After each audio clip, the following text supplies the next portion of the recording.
सूचना केवल हमारे विचार हैं, वित्तीय सलाह नहीं। निर्णय लेने से पहले खुद शोध करें। किसी भी लाभ या हानि के लिए हम उत्तरदायी नहीं हैं। आज हम देख रहे हैं रामा स्टील ट्यूब्स लिमिटेड के 2024-25 Q3 की consolidated financial performance. Starting with the sales, पिछले क्वार्टर से सेल्स में 4.5% का इंक्रीज हुआ है, मगर कंपनी ने पिछले साल के मुकाबले 5% का सेल्स इंक्रीज रिपोर्ट किया। Expenses 3% quarter on quarter increase हो गए हैं, जो साल भर के 10% के राइज के साथ अलाइन करता है।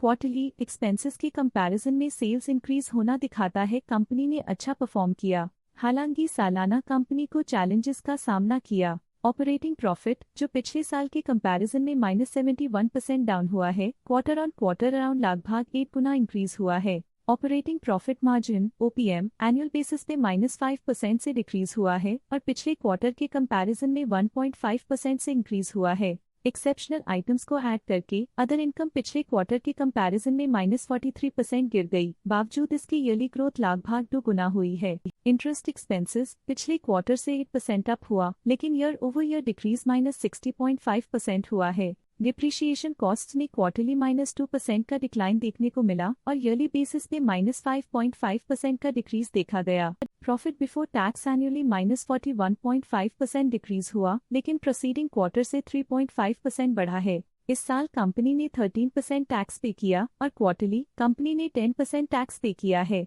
नेट प्रॉफिट ने ईयर ऑन ईयर -38% का डिक्लाइन दिखाया, लेकिन लास्ट क्वार्टर से 28.5% का इंक्रीज हुआ है। इस क्वार्टर में कंपनी का परफॉर्मेंस अच्छा रहा और स्ट्रॉन्ग ऑपरेशनल मैनेजमेंट दिखाया। वहीं अगर एनुअल एनालिसिस की बात करें तो साल के दौरान कंपनी का परफॉर्मेंस अच्छा नहीं रहा। नेगेटिव नेट प्रॉफिट का मतलब है कि कंपनी प्रॉफिट के कंपैरिजन में नुकसान उठा रही है। अर्निंग्स पर शेयर (EPS) में ईयरली -78% का डिक्रीज देखा गया, लेकिन क्वार्टरली में 33% की बढ़ोतरी भी नजर आई। इस क्वार्टर में कंपनी का EPS काफी अच्छा रहा।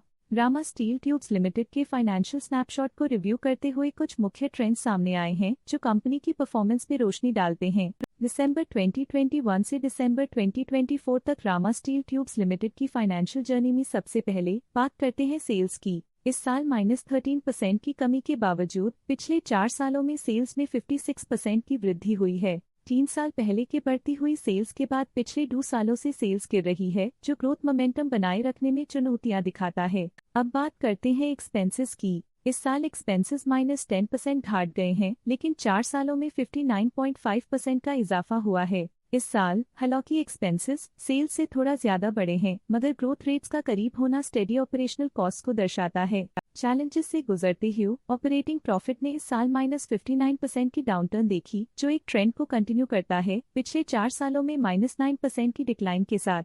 इस साल ऑपरेटिंग प्रॉफिट में कमी आई है, लेकिन पिछले 2 साल की वृद्धि रेजिलियंस को दर्शाता है, जो एक अस्थायी मार्केट को संकेत करता है। कठिन दौर से गुजरते हुए नेट प्रॉफिट में इस साल -31.5% की गिरावट आई है, जो पिछले 4 सालों में -10% की गिरावट के साथ चुनौती पेश करता है। EPS के लिए रास्ता कठिन रहा है। इस साल EPS -74% डिक्रीज हुआ और पिछले 4 सालों में कुल मिलाकर -98.5% की गिरावट हुई है। पिछले 3 सालों से EPS में लगातार गिरावट कंपनी की लॉन्ग टर्म प्रॉफिटेबिलिटी के लिए चिंता का विषय है। चलिए अब बात करते हैं शेयर होल्डिंग पैटर्न की। रामा स्टील ट्यूब्स की शेयर होल्डिंग रिपोर्ट्स कुछ इस प्रकार की हैं, जो दिसंबर 2024 के 31 तक चलता है। ये रिपोर्ट कंपनी के शेयर्स की डिटेल्ड जानकारी देता है, जिसमें promoters, promoter groups, foreign investors, public investors और सरकारी एंटिटीज शामिल हैं। पब्लिक द्वारा हेल्ड शेयर्स का परसेंटेज 51.87% से इंक्रीज होकर 2024 के दिसंबर में 51.97% तक का इंक्रीज से देखा गया।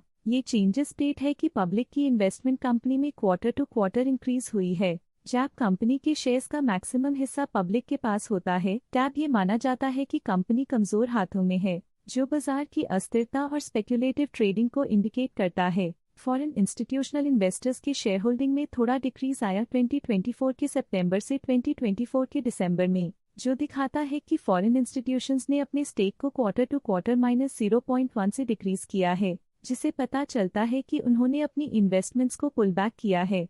ये था कंपनी का करंट शेयर होल्डिंग पैटर्न। आज के लिए फाइनेंशियल सेक्टर में इतना ही। देखने के लिए धन्यवाद। स्टॉक लेटेस्ट न्यूज अपडेट के लिए चैनल को सब्सक्राइब करें और वीडियो को लाइक एंड शेयर करें।